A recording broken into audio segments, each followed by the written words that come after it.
appreciation for just how great this country really is, because as I remind folks, the story of the Negro Leagues could have only happened in America. And so while it's anchored against the ugliness of American segregation, a horrible chapter in this country's history, the story here is what emerged out of segregation.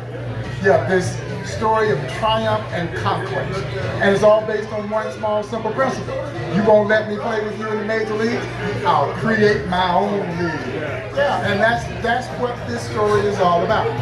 Final thing is, we know this is a fundraiser to generate funds to support the Negro League Museum. You guys are looking at scholarships, you're looking at all kinds of other things as well too. Tell people how they can donate to the museum. Well, you certainly can visit our website at www.nlbm.com. We also have our Thanks a Million Buck campaign celebrating the recent induction of the legendary Buck O'Neil into the National Baseball Hall of Fame, and our efforts to build an education and research center in the very building that gave birth to the story of the Negro Leagues, the Paseo YMCA. And so there are all kinds of ways and efforts, and if nothing else, go online and buy you some gear that still supports the museum as well. Speaking of the gear, tomorrow you're going to see these youngsters in the Homestead Grays uniforms and the Chicago Americans as well too. So it's going to look pretty sweet. And that's two good teams to represent. When we talk about the Kansas City Monarchs, the Homestead Grays, the Chicago American Giants, those are three of the greatest baseball franchises, not in black baseball history, but in baseball history. Yeah. I got to give me a Monarchs little swag. That's what I need. I look good in some Monarch swag. All right. Give it up here, right here. Bob Kendrick, president of the Negro League Museum. This is the fundraiser. Today, tomorrow, 1 o'clock, Sac State, the baseball game.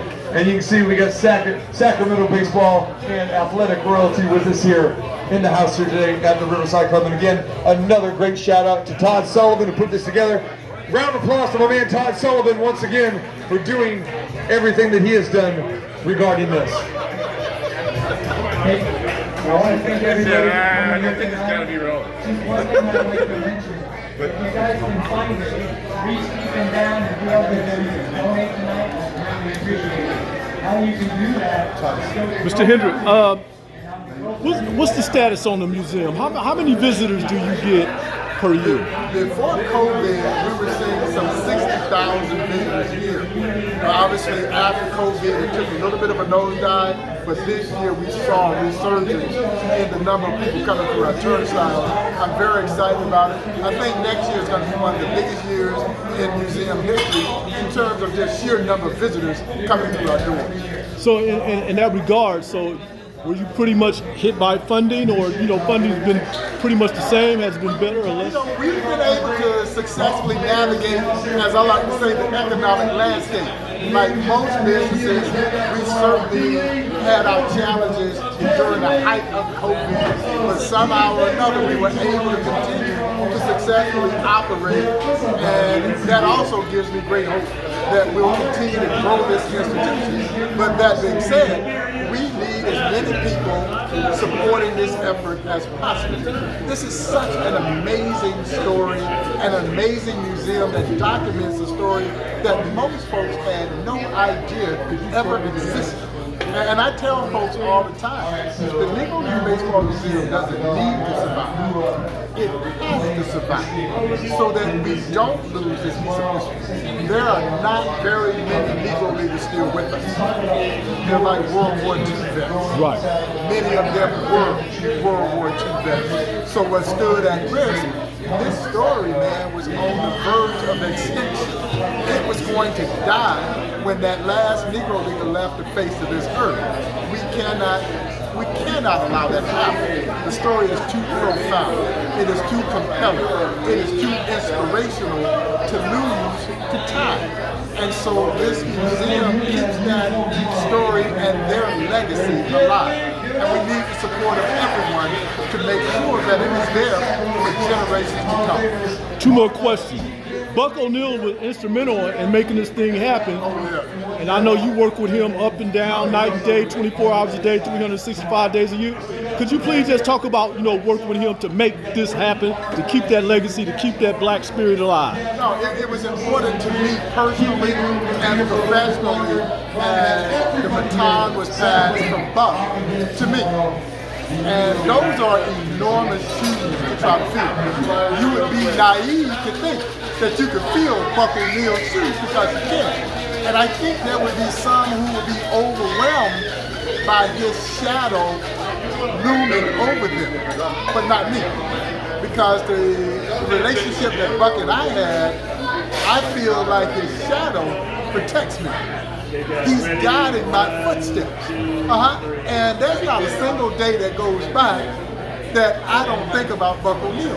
And I talk to Buck almost every single day. Now, he doesn't always talk back to me, but I know that he is looking over me and this museum, and everything that we do is certainly motivated by his spirit. And for him to finally get in the National Baseball Hall of Fame, 16 years after he missed by one vote, and as disappointed as I was in 2006, and honestly I think the baseball world was equally disappointed, I'm not sure that his induction could now come at a better time, because it's at a time when the museum is on the verge of growth. And who's leading this growth? In spirit, Buck O'Neill. And I do want to mention, put emphasis on him because I'm from Illinois, that he was the first black coach. Absolutely. Not only for that Chicago Cubs that year when Ernie Banks was playing, the first black coach to coach in the MLB. Yeah, no, and he was very proud, because when he left the Kansas City Monarchs after the 1955 season, he joined the Cubs as a scout, and as a scout, you alluded to it. He signed Hall of Fame talent Ernie Banks, Lou Brock, Lee Arthur Smith, hopefully a future Hall of Famer, and Joe Carter to their first professional contract with the Chicago Cubs. And then, you're right, he would break barriers himself by becoming the major's first African-American coach with the Chicago Cubs in 1962. And it was something that he was tremendously proud of. But if you were to talk to Buck, he would have said, I wish I had been the 1,000th black coach instead of the first black coach. And while he said it meant better living conditions, he made a little bit more money, he said I couldn't stick out my chest being the first black coach, because I knew all of these other great black baseball minds who were more than capable of waving the guy home. And that's one aspect of the Negro Leagues that sometimes gets overlooked. The focus was on the field and that tremendous talent that was on the field. But those great baseball minds really never got the opportunity to transition into Major League Baseball. Buck O'Neill could have been the first black manager in this game. I mean, that's how great he was and how knowledgeable he was of the game. But there were so many other great black baseball minds that just simply never got that opportunity. Yeah, and we want to shine light on them as well. My last question, they just spoke of it. Our numbers are down, around 7%. I think it was up to 24% at one point that they also mentioned here. And we are here in Sacramento, California for the Negro Baseball League fundraiser. What can we do to try to up those numbers? I know I was talking to Mr. Porter. He played for the Yankees and the Clowns. It's about money for these kids, and they don't have that type of funding, to buy gloves and uniforms and travel expenses. What can we do to get those numbers up? And you're absolutely right. Our sport went from a blue-collar sport to essentially a country club sport because of the way that it's played now. It's not played on the sandlots like it was when we were kids. When it's played now, it's played organized. And when it's organized, it became quite expensive. Everything about our game now requires resources. Because you're now playing in these special leagues, you gotta have batting coaches, hitting coaches, and everything about it. And so it is going to require making sure that we can work to provide a pool of funding to support young urban kids who want to play this game, and that we continue the effort to introduce them to this great sport as early as we possibly can. But we've got to continue to work to bridge the economic divide that has certainly created this gap in our interest in this sport. But I say all of that to say I do believe that the very persistent and diligent work that Major League Baseball's Players Association are putting in is starting to pay off. We've got more kids playing this game, but more importantly, these kids are now being seen. That is evidenced by what we saw this year with 4 of the top 5 kids taken in the Major League Baseball draft being African American kids. I don't know when or if that has ever happened in the history of the draft. So we're coming. But as a society, the one thing that we are not is patient. We don't have patience. We live in a microwave society. And you know baseball is a sport that is built around patience. There's nothing fast about this game. No. But slowly or surely, I think we're going to see that needle and the pendulum start to shift. But it's going to take time, and it's going to take a tremendous amount of dedication from our community to stay true to the task of providing these young people with a chance to play this game. Well said. That is Mr. Bob Hendrick. He is the executive director of the Negro Baseball Museum in Kansas City. Please go out there and visit. You heard earlier in this discussion that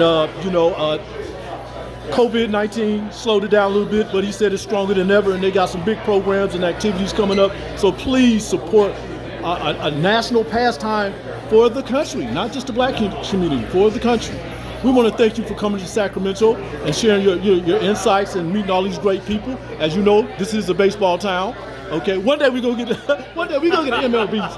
Okay, we got the River Cats, we got the AAA team. Okay, and we're gonna bring you back when that happens too, Mr. I'm looking forward to it. Hey, enjoy your stay here. Thanks for having me. My pleasure.